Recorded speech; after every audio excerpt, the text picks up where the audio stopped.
on our other paper, which is a presentation on the standard parliamentary debate skills. I call on the acting majority leader of today to give us a third presentation. Honorable Vicky. Mr. Speaker and the House, I thank you very much for this opportunity to speak or present on this particular item. Per our standing order, it was initially designated for the Deputy Director of Youth Impact Movement in charge of Parliamentary Affairs to present on this. However, it is something I also know, and it's important for us to build capacity for our members. So we vary the order paper to allow that I give just a brief presentation from this, and then we can proceed to adjourn the House. Mr. Speaker, with respect to this particular item, we will be using our standing orders draft. If you have the standing order,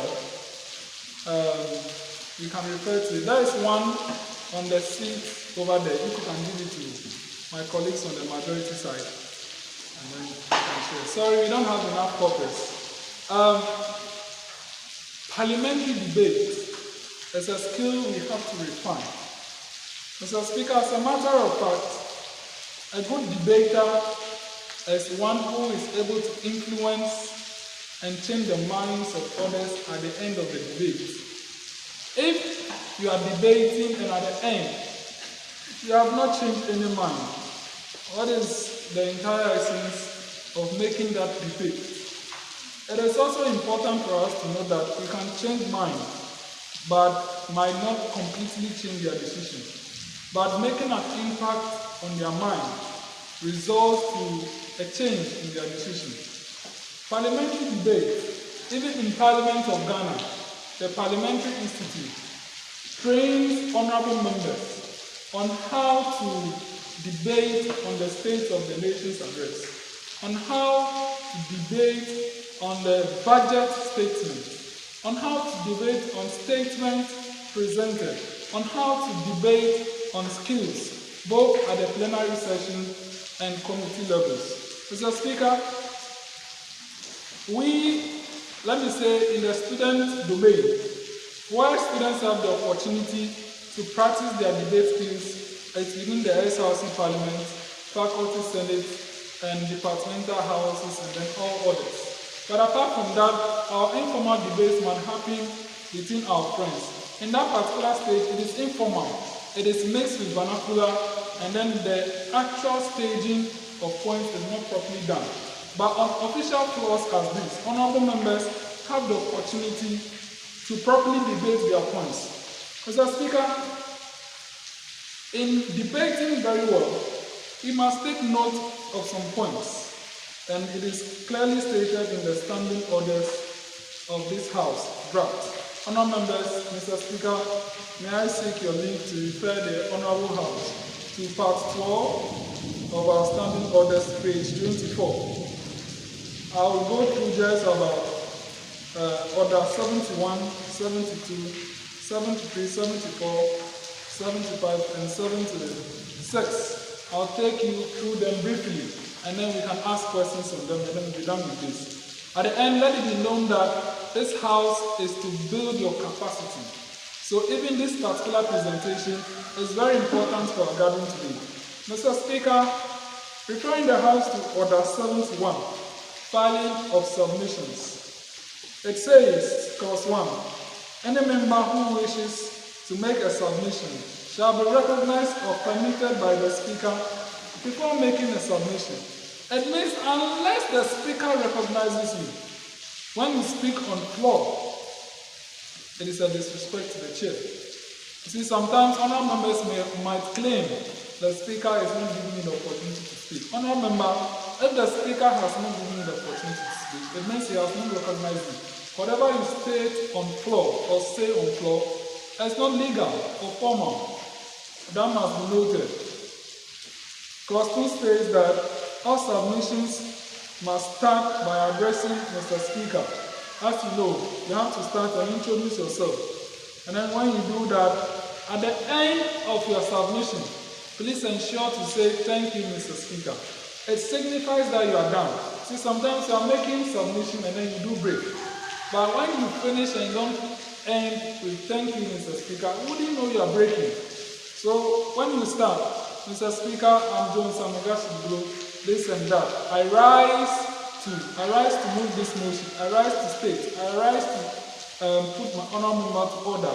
And then all those. When you are done, say thank you. Then we know you are done. It is very important because it helps the speaker to know that you are done. And then he can proceed to call someone else. Mr. Speaker, moving on to order number 2, debate rules. It states that the Speaker or Deputy Speaker, leaders of the House shall be referred to by names and offices held by them. It means when someone is a leader or a speaker, deputy speaker, you don't exactly refer to their names, you refer to their offices on floor or during plenary sessions. So you can see when we are doing sittings, we don't actually call the name of the person presiding, but we call the office. Yes, it is same for the leaders, but anyone who is not holding a leadership position, you have to refer to them using their name. That is what that talks about. And then it is only the speaker that goes by the title Right Honorable. All other members are honorable members. And in the case where His Excellency, the President, this is particularly with reference to SRCs and other student governors. When other title holders like His Excellency, His or Her Lordship are in the House, you can accord them those titles. But particularly for honorable members in Parliament, inclusive, it is only the Speaker that has a difference, which is Right Honorable. Mr. Speaker, moving on, Clause 2 states that the Speaker shall not take part in debate. It means the Speaker is only interested in presiding, so he does not take interest. When he takes interest, he will also be contributing to matter, so he basically does not take interest. And then it states that any member who has spoken may again be heard again.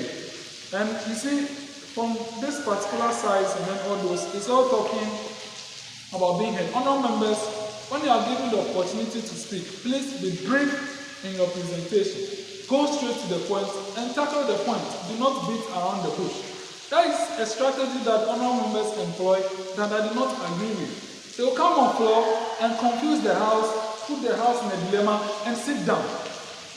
Which kind of attitude is that? I have some very good friends, not in this House currently, but they are part of the SRC. He will put you in dilemma, confuse you, and expect that you will state the point that he wanted to emphasize on. I do not agree with that. When you come on floor, make your point and you move on. It is just as simple as that.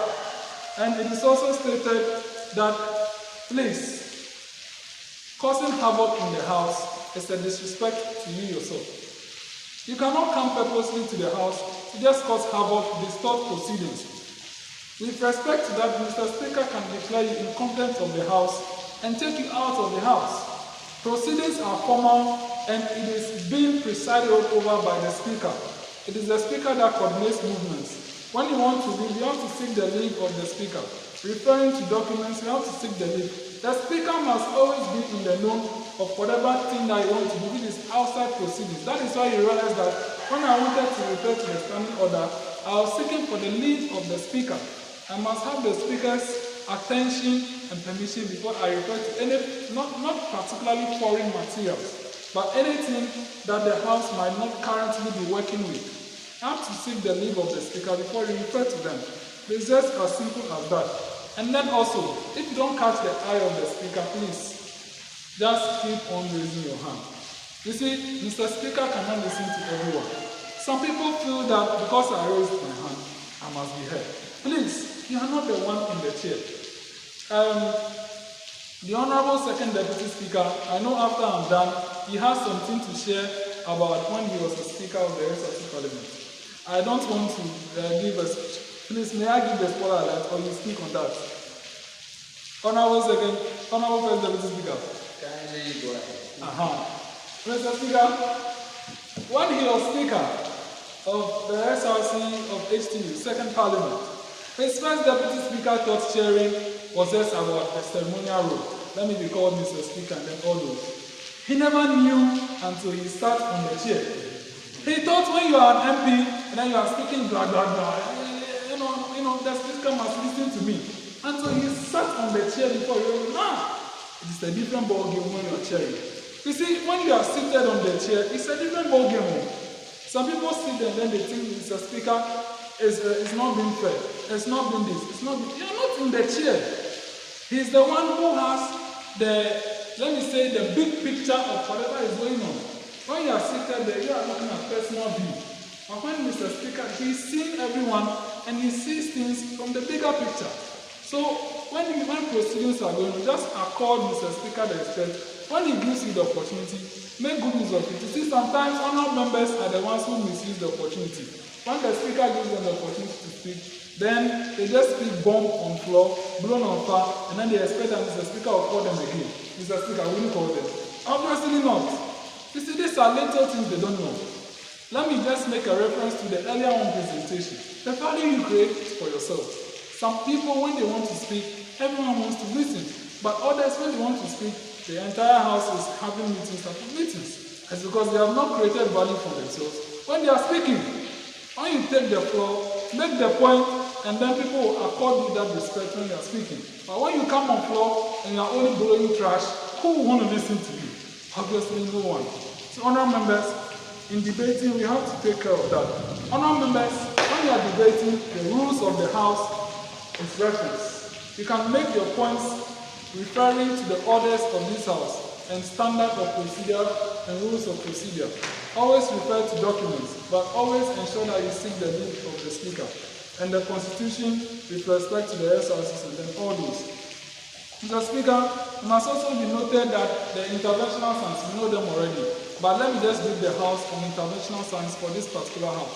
For this house, when you raise your hand like that, it means you want to give a point of contribution or information. When you raise two fingers, it means you want to raise a point of correction. You want to correct a fact in flaw. For point one, you want to raise a new subject matter, something new, submission, that is different from what is currently being discussed. The follow-up is this one. It means you want to contribute to the current subject matter in flaw. You see, we might be discussing item 6, which talks about this, but there is a particular subject matter is we are talking about budget, but we are talking about what? The SRC JCR. That is the subject matter under discussion. So when you want to follow up, you want to contribute on that particular item, this follow-up that you use, not what? The point of contribution. And then the point of order, that is, should I say, is the one with the highest, is the one with the highest order of precedence. The Speaker mandatorily takes that, but when you know you are misusing it, you can decide not to take your point of order. And that one is used when you want to draw the House attention to a misleading information, something is not going on well, or a derogatory statement was used on floor. And that is it. That is basically for that particular one. Mr. Speaker, let me move to order 73. Debate no rules. 1. No clapping of hands, whistling, yelling, or any form of noise in the house when sitting is in progress. Honourable members, that is why we have got, when you want to agree to a statement on floor, you can just, not really yell, but you can just say, here. When you don't agree, you say, no, here, no. You don't yell, you don't make noise, you don't clap in the house, you don't whistle. So that must be noted. No honourable member shall make submission in the house along with his or her partisan inclinations. That must also be noted. No political colours in the house. No conjecture, speculations, or any form of fraudulent information is accepted during debates. You don't make up stories for a debate when they are not true. That is contempt of the house, because you are misleading the house, you are misinforming the house of that fact. That should be noted. No member is permitted to move into the house with any harmful object or substance. This is not a fighting arena. You cannot come with your swords, knives, and then all those. You are putting the lives of honourable members in danger. If you want to fight, go to wherever you can fight at, and not over here. That is not allowed and must not be encouraged. No member is permitted to move into the house Yes, I said that. No member is allowed to debate from the order paper or order of proceedings. I already spoke on that. No member shall be allowed to use verbal or physical assault in the house. No insults. Let me state this. You see, some people don't really know. When you are making arguments and you insult, the beauty of that argument is lost. Because of whoever is the victim of that physical assault becomes, should I say, bitter. When you are making arguments, make your arguments without insult, whether the indirect ones or the just don't insult. Make your point without insults. Be devoid of insults. Be devoid of attacks. Be devoid of what? I'll hit you, something like that. Those threats are not necessary. We need what? Healthy arguments and debates. So make your arguments without any of those type of assaults. Yes. No member shall be allowed to have the audacity to pass cyclical comments or any language interpreted, and then the speaker can as well ask you to withdraw a statement. And you must just go ahead. The speaker, I'm taking note of the time, I'll finish very soon. A member could rise on the point of order to ask that a member in question should retrieve or withdraw such words he laid on floor and must apologize if necessary. No member of the House shall speak more than once on any particular business unless allowed by the speaker. Now let me go straight to interruptions of debate. That is order 74. Members may be interrupted on the following 4 conditions by a point of order being raised. When someone is speaking, apart from the hear or no that you say, you must not interrupt unless it is a point of order you are raising, unless it is a matter of privilege suddenly arising, unless an attention has been called by an absence of quorum, or unless strangers are in the house. Apart from these 4, you don't have the right to interrupt anyone speaking or disrupt proceedings, particularly with respect to voices or verbal. Interruptions when members are speaking. I think I've already cleared that. Let me go straight to the last one that I want to talk about. Contempt of species.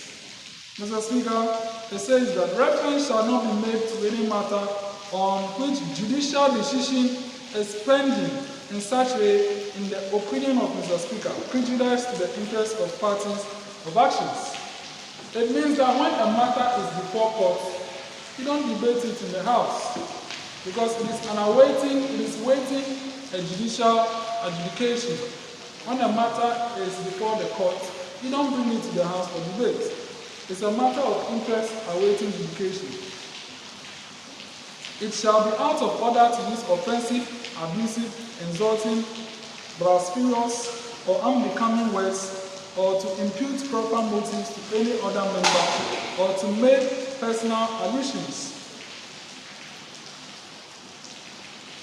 The speech, another one is, it shall be out of order to attempt to reconsider any specific question upon which the House has come to a conclusion during a session, except out of a substantive motion for rescission. It means, please, this one, let me tackle it. It's very important. Yes, I'm about to listen. When the House has agreed on something, you don't draw the House back. The House has taken a decision. Until a motion for rescission of that decision has been taken, you cannot draw the House back because you have an interest in it. No, it is wrong. So honourable members must know that. You must always know that. Then the last one is the conduct of Mr. Speaker shall not be raised. It's very important. The conduct of Mr. Speaker shall not be raised. It happens so much in the SRC Parliament, so let me state it. The conduct of Mr. Speaker shall not be raised, except upon a substantive motion or an amendment, a question put to a member or remarks on a debate, or a motion dealing with any other subject or reference to the conduct of the persons. It means you cannot question the conduct or actions of Mr. Speaker. No. In this particular House, Mr. Speaker is the wisest person. Whether you know book than him or not, wherever he's going, just allow him to flow. Maybe you can try to give some signals, but don't distort him because you feel he's wrong. No.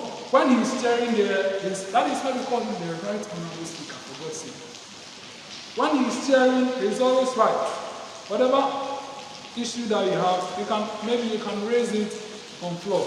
But don't try to impute proceedings by trying to make Mr. Speaker look bad.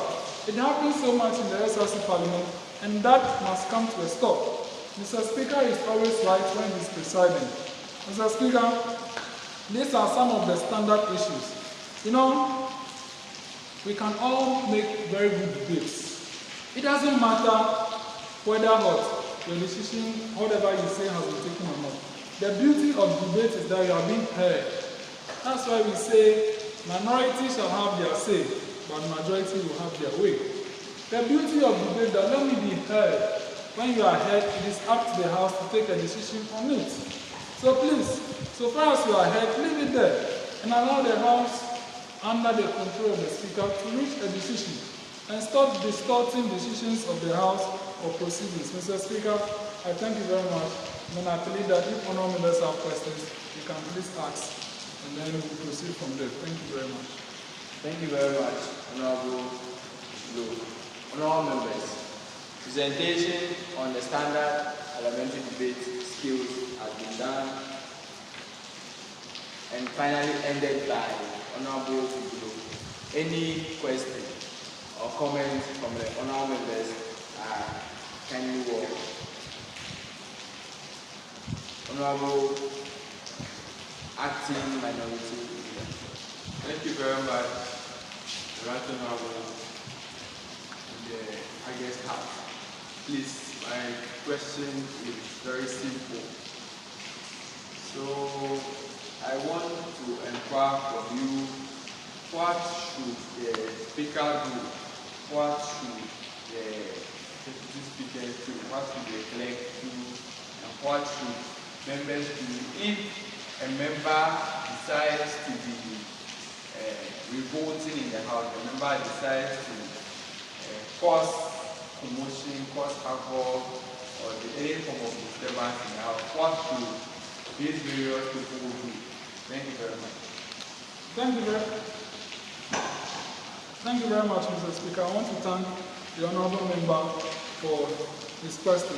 Mr. Speaker, after I'm done with his question, I want him, because he has been a speaker before, and I'm sure he has something to say on this, I want him to share his view as well after I answer, and then the Honourable Clerk of the YIP Parliamentary Chamber to also ask a question or share his contribution, and then before we end this particular matter. Mr. Speaker, when an honourable member is causing havoc in the House, the right thing to do is the Speaker to order that he should be thrown out of the House. That is why we have the marshals. In the case where the marshals are not there, the Speaker can signal the clerk or the deputy speakers or honor members who are ready to throw the honor member out of the House. He is disrupting proceedings and cannot be allowed in the chamber. That is unparliamentary. So if he is causing havoc, honor members throw him out of the House, move him out, and ensure that he is taken out of the House before proceedings move on. Sometimes you'll be like, oh, maybe it's not serious. But if you see this kind of people in the House and you have that instinct that they are about to cause commotion, you can give them a warning or reprimand the honor member way of good conduct. If you fool, I'll throw you out of the House. But when they go beyond, just move them out of the House before the matter becomes urgent. Sometimes these people, they really disrupt proceedings. So as an issue of urgency, throw them out of the House immediately. On no basis cannot claim that he was not treated right. But in the face of the law, he was disrupting proceedings and was unparliamentary in his behavior and should be thrown out with immediate effect. Mr. Speaker, that is my answer to that question. Thank you very much. Thank you very much, Honourable members. Any further questions? The Speaker of the House, the presentation was really presented in a very nice way. Throughout the presentation, I was hearing, whenever you're referring to the Speaker, I was hearing Mr. Speaker. So this is my question. It actually was a concern when currently we have Parliament, the Speaker is delayed. So how then, after we have been going through the standing orders, and I see Mr. Speaker throughout. So in a case the Speaker becomes a lady, will there be some change to what we have in this? Or, I mean, what if they could call the person? Yes, thank you very much, Mr. Speaker. I want to thank the honorable member for his brilliant question. Mr. Speaker, in the interpretations of these standing orders, he stated that wherever Mr. Speaker is written, it shall also be applicable to the feminine gender in terms of reference. So if in case the incumbent speaker is a female, and then you want to read a particular clause that has Mr. Speaker there, for references, you can change that to Madam Speaker when you are reading. For example, we have order 76 clause 5. Over here, what is written is, the conduct of Mr. Speaker shall not be raised. So in that particular instance, you can go ahead and say, honorable members, let me refer the House to order 76 clause 5. It says that the conduct of Madam Speaker, because in that particular instance, the person in question is a feminine gender, and provision has been made that whenever the speaker is feminine, you can make reference in the feminine context, but the wording in the standing order does not really have to be changed. For interpretation and reference purposes, you can just make that reference for that particular time. Because let me just say, not majority of the time the speaker is a male. Yes, so we cannot change the standing order because of that. That is why in interpretation, provision has been made that in that particular time, you can refer to all Mr. Speaker there to Madam Speaker. Or best practices, right honorable Speaker. It goes to both. Thank you very much. Thank you, Honorable. Any further question? Honorable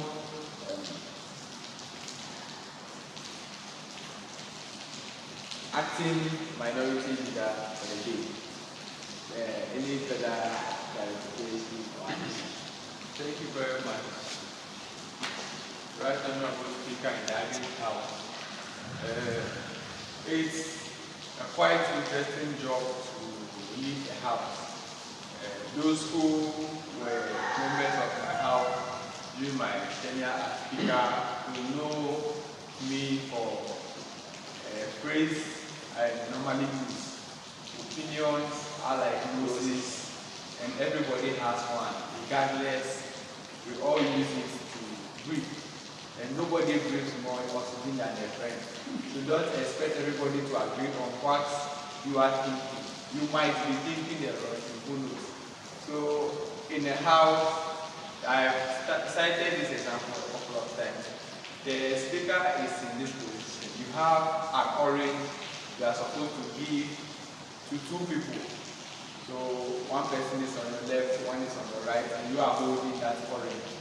You not giving it to the person on your right automatically means that you are supporting the person on your left, because you are not giving it to the person on your right. And then the person on your right also feels, since you have not given it to me, not that you are giving it to the other person, just because you've not given it to me, you are supporting the other party. And it becomes interesting to handle such situations from a broader perspective. Speaker spoke about the fact that when a member is seated in the House, the member is speaking from the question perspective. So you are trying to point holes, you are trying to, one way or the other, bring up issues relating to a subject matter.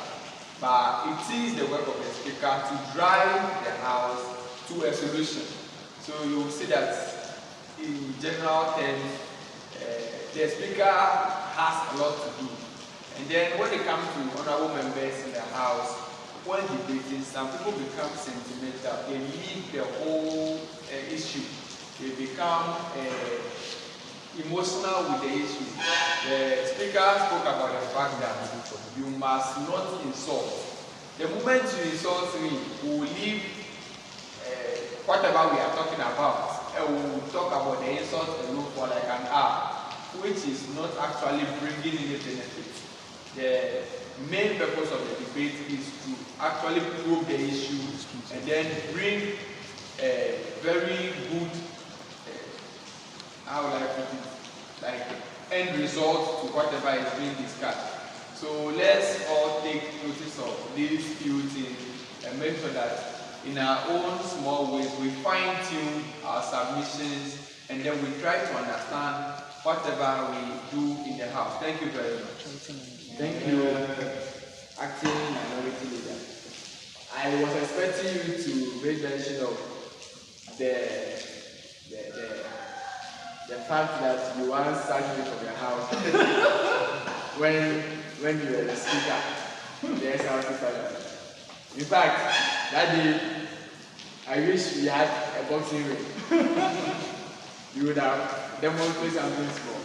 But yeah, that is debate for you. And one thing I like about debate is that because I always want to be heard, I don't want to be at the majority side. No. Because minority may have their say, but majority have their way.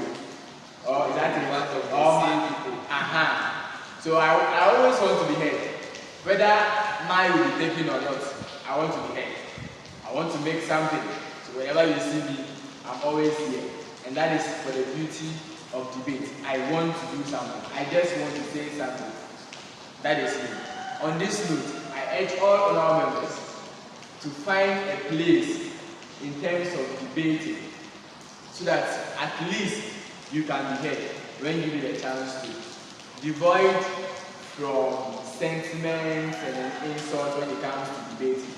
But then just try your possible best and make your meanings out so that people can hear you out when you are debating. Honorable members, on this note, I thank Honorable YIP for giving us a third presentation on debate skills. Honorable YIP. Yes, Mr. Speaker, I wanted a friend from the US Parliament to also share something with us on this particular matter. Before I give my closing remarks on this presentation, so if you can give me the opportunity, and if possible, if Madam Vijay also has something, you can share with us before I give my closing remarks. Thank you. Thank you very much for the opportunity. It's something that I want to say might have been said. This is actually something that the acting president of the University of Applied Sciences and Parliament once said, and ever since hearing that, I think I was doing that the very day he said that in the House, I realized that it's very true. And this is what he said. He said, when you're debating, never attach feelings. That should be out of the way. Because the moment you attach feelings to it, wherever that goes against it, that person becomes your enemy. And that's not what we want in our parliament. We want peace. We want all of us working together in peace and unity, harmony, to reign. We are young leaders trying to learn and get a loyalty in leadership. So one day we can find ourselves in the higher pedestals. And so if we try to, we all know what is going on in our current national parliament. A lot of things, go on over there that is disturbing. And most of them were student leaders as ourselves. So it goes to say that they actually didn't get the best training, or when they got to that stage and they picked from there. So I think if we, culture this habit and get to know how to debate best, it will bring a better future for the nation at large, and it will make the next generation a very lively one. Thank you very much, Mr. Speaker, for the opportunity. Thank you. Mrs. Vijay, anything for us?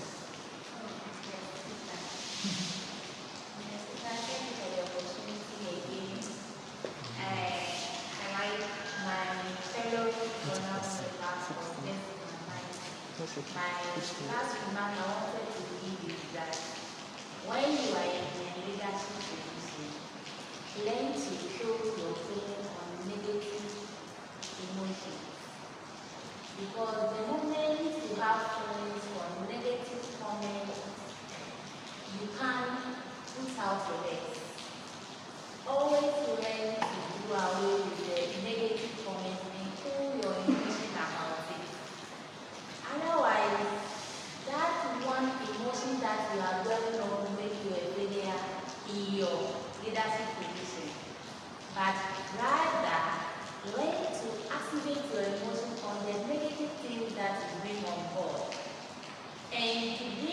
negative energy, it all depends on the individual among the executives.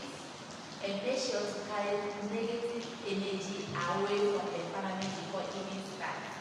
When you are coming to enter the house, just handle it. It's not necessarily here. You need the positive energy, and you think that the house will be very happy. Thank you, Mr. Speaker. Thank you, Mrs. Speaker. Yes, Mr. Speaker, thank you so much. Mr. Speaker, my closing remarks on this presentation is that, Mr. Speaker, we are human beings. I don't understand how SRC parliamentarians are able to debate for 22 hours, 24 hours. I don't know whether their bodies are made of maybe Superman's power or something like that. Like, come on, we are human beings and fatigue will get bored of us. Mr. Speaker, this is not an SRC parliament, but I'm making reference because you have SRC parliamentarians here. You can sit for about 22 hours talking trash. Mr. Speaker, see, the brain here, you cannot be in the example for more than 5 hours. That is why no paper persists more than 3 hours. And sittings should also not persist more than 4 hours.